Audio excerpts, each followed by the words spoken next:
भाभी, क्या ये सच है कि कल दीदी आ रही हैं? बताओ, अभी 2 दिन पहले ही तो पूरे घर की साफ सफाई हुई है। उनके बच्चे आते ही पूरे घर का सत्यानाश कर देंगे। और मम्मी जी कहेंगी सफाई के साथ साथ बेटी की फरमाइश भी पूरी करो। खुद तो अपने घर में आए दिन खिचड़ी बनाती हैं और यहाँ आकर बिरयानी का आदेश देती हैं। सोनी अपनी जेठानी नेहा से कहती है। नेहा बोली, सोनी, शादी करके जब लड़की दूसरे घर जाती है तो वहाँ हर रिश्ते का अलग अलग रंग और रूप मिलता है। उन सबको मिलाकर चलना ही पड़ता है। हमें अपने घर की शांति बनाए रखने के लिए कुछ बातों को अनसुना करना पड़ेगा। और अनीता जी कौन सा यहाँ रहने के लिए आ रही हैं? हम दोनों मिलकर सब संभाल लेंगे। मैं हूँ ना, तुम क्यों चिंता करती हो? सोनी बोली, अरे भाभी, आप क्या संभालेंगी? आप तो बस मिलजुल कर चलने में विश्वास रखती हो। तभी तो शादी को 20 साल हो गए, फिर भी मम्मी जी आपको सुनाने का कोई मौका नहीं छोड़ती हैं। ऊपर से दीदी आ जाएंगी तो देखना, दोनों मिलकर रोज नई नई बातों की खिचड़ी पकाएंगी और हमारी को जी जलाएंगी। नेहा सोनी की बातों पर मुस्कुराती रही और सोनी अपनी व्यथा सुनाती रही। नेहा और सोनी देवरानी और जिठानी थीं। नेहा अपने वादे के हिसाब से बहुत समझदार थी, वहीं सोनी मन की चंचल थी। नेहा हर वक्त उसे छोटी बहन की तरह समझाती थी तो सोनी भी उतना ही मान सम्मान नेहा को देती थी। बहरहाल 3 घंटे बाद शाम हो गई।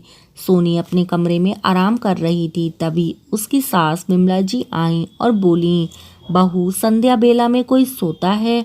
शादी से पहले जब अनीता इस घर में रहती थी तो हर शाम चाय पकौड़े बनाती और सबको चाय पिलाती थी। एक तुम हो कि अपनी सारी जिम्मेदारी जिठानी पर डाल देती हो और वो है तुम्हें जानबूझकर आलसी बना रही है ताकि जब तुम्हें ज़रूरत पड़े तो तुम उसका मुंह ताकती रहो। सोनी बोली, मम्मी जी, क्या सच में शादी के पहले दीदी इतना काम करती थीं?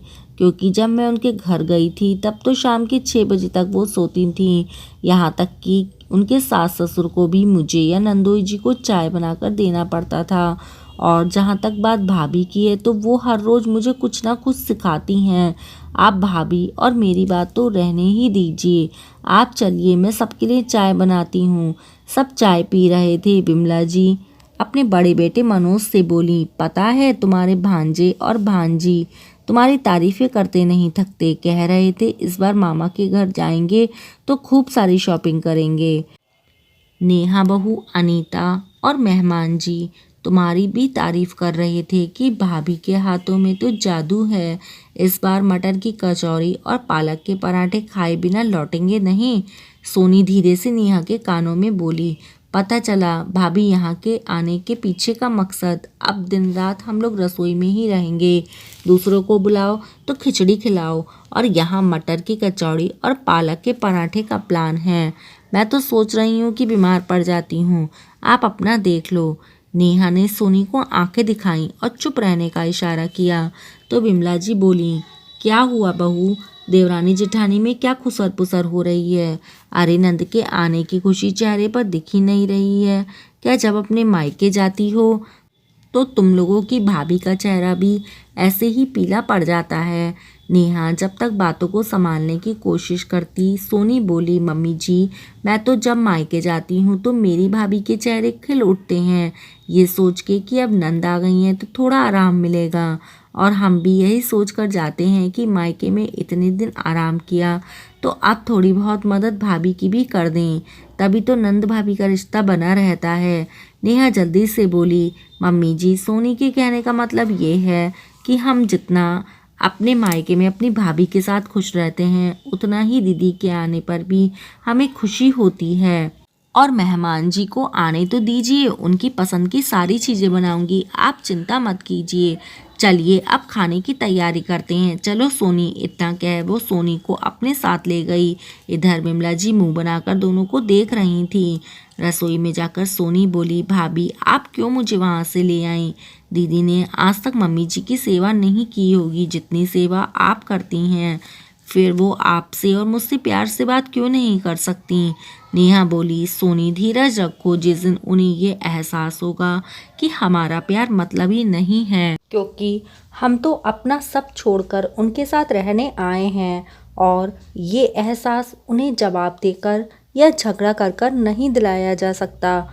सोनी बोली, आप कहना क्या चाहती हैं, मैं समझी नहीं। नेहा बोली, मेरी भोली सोनी, जहाँ शब्दों से काम चल जाए वहाँ तलवार निकालने की क्या ज़रूरत है।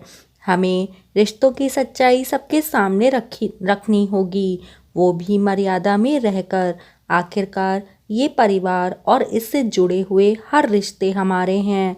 अगर कीचड़ उछालेंगे तो हमारे दामन पर भी छींटे उड़ेंगे।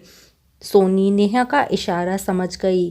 करीब एक हफ्ते बाद अनीता अपने मायके आई। आते ही उसने तंज कसना शुरू कर दिया। भाभी, क्या इतनी भी फुर्सत नहीं मिलती कि अपनी नंद का हालचाल ही पूछ लें? अपने मायके तो कभी फ़ोन करना नहीं भूलती होंगी। विमला जी बोली, सही कह रही हो, वो तो मैं ही हूँ कि इस घर में जो दिन रात तुम्हें याद करती हूँ, वरना तो दिन भर दोनों के हाथों में फ़ोन ही रहता है। नेहा मुस्कुराकर बोली, दीदी, आप हमें खुद को भूलने कहाँ देती हैं? जो हम फ़ोन करके आपको याद करें, कोई एक दिन ऐसा नहीं जाता जब मम्मी जी आपकी बात नहीं करती हैं। और मम्मी जी, कभी हमारा भी पक्ष लेकर देखिए, निराशा हाथ नहीं लगेगी। सोनी चाय पानी लेकर आई तो अनीता बोली, बस चाय पानी से ही काम चलाओगी? जब हमारे घर आई थी तो कितनी खातिरदारी हुई थी, क्या भूल गई? सोनी नेहा की तरफ देखी तो नेहा ने इशारों में उसे चुप रहने को कहा। हर रोज़ नेहा और सोनी छोटी छोटी बातों को अनसुना कर रही थीं। जो सास कुछ रोज पहले खाने के टेबल पर प्यार से बात करती थीं, वो नंद के साथ मिलकर खाने में भी नुक्स निकालने लगी थी। 2 दिन बाद नेहा ने मटर की कचौरी बनाई। नंदोई जी ने खूब तारीफ की तो अनीता बोली, भाभी, आप तो हमेशा बस अपने मायके जाती हैं, हमारे घर पे तो आती ही नहीं हैं। सोनी आई थी, पूछिएगा जरा हमने कितनी खातिरदारी की थी। सोनी मुस्कुराकर अनीता के पति को बोली, मेहमान जी, याद है ना, हर शाम में दीदी को सर दर्द हो जाया करता था और फिर हमें खाना बनाना पड़ता था। इतना कहकर दोनों हंसने लगे। सास बोली, छोटी बहू, तुम आजकल कुछ ज़्यादा ही बोलने लगी हो, क्या ज़रूरी था मेहमान जी के सामने ये सब कहना? सोनी बोली, मम्मी जी, ये अच्छा है, भाभी बड़ी, उनके साथ दीदी और मेहमान जी सब मजाक कर सकते हैं, और मैं तो छोटी हूँ, तो क्या नंद नंदोई से मजाक भी नहीं कर सकती? ये तो दोहरा व्यवहार हुआ। इतना कहकर नाराज सोनी वहाँ से चली गई। 2-3 दिन तक नेहा और सोनी घर भी संभालती और नए नए व्यंजन भी बनाकर खिलाती। मौसम बदल रहा था, ऊपर से अनीता के बच्चे घर में धूल मिट्टी ले आते थे। सोनी को धूल से एलर्जी थी, उसकी तबीयत खराब हो गई। फिर सारा काम नेहा पर आ गया तो विमला जी को भी चिंता होने लगी। अनीता बोली, माँ, ये सोनी ज़्यादा ही नाजुक बनती है, बस कामचोरी का बहाना है और कुछ नहीं, तुम ज़्यादा परेशान मत होना।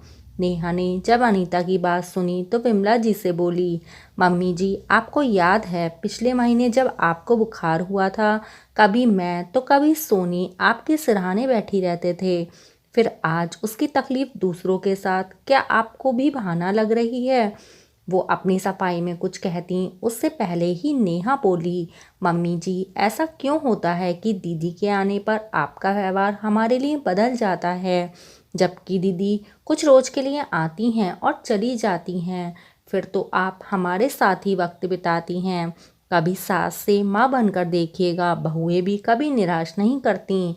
इतना कहकर नेहा सोनी के कमरे में चली गई। अनीता बोली, माँ, आपको नहीं लगता सोनी के संसर्ग में बड़ी भाभी भी ज़्यादा ही बोलने लगी हैं? विमला जी बोली, चुप करो अनीता, एक तो वो बेचारी बीमार है और दूसरी पूरा घर संभाल रही है, अभी भी तुम्हें यही सब सूझ रहा है? मुझे महेश ने सब कुछ बताया था। जब वे लोग तुम्हारे घर गए थे, एक दिन भी तुमने ढंग से खाना बनाकर नहीं खिलाया। बल्कि वहाँ भी सोनी ही सबको खाना बनाकर खिलाती थी। यहाँ मदद करने के बजाय तुम मेरी बीमार बहू का मजाक बना रही हो, तुमसे ये उम्मीद ना थी। इतना कहकर बिमला जी भी सोनी के कमरे में चली गईं। करीब 2 दिन तक नेहा और बिमला जी ने सोनी की देखभाल की। फिर बिमला जी ने कामवाली को लगाकर पूरे घर की साफ सफाई करवाई तो सोनी को अच्छा महसूस होने लगा। नेहा ने जब सोनी को पूरी बात बताई तो सोनी बिमला जी से बोली, मम्मी जी मेरी कड़वी बातों के लिए मुझे माफ़ कीजिएगा। भाभी सच कहती थीं, लड़ाई झगड़ों से रिश्तों की कड़वाहट मिटाई नहीं जा सकती बल्कि दूरियां और बढ़ जाती हैं। बिमला जी बोली, बहू माफ़ तो तुम दोनों मुझे कर दो कि बेटी के आते ही मैं तुम सबका प्यार भूल गई।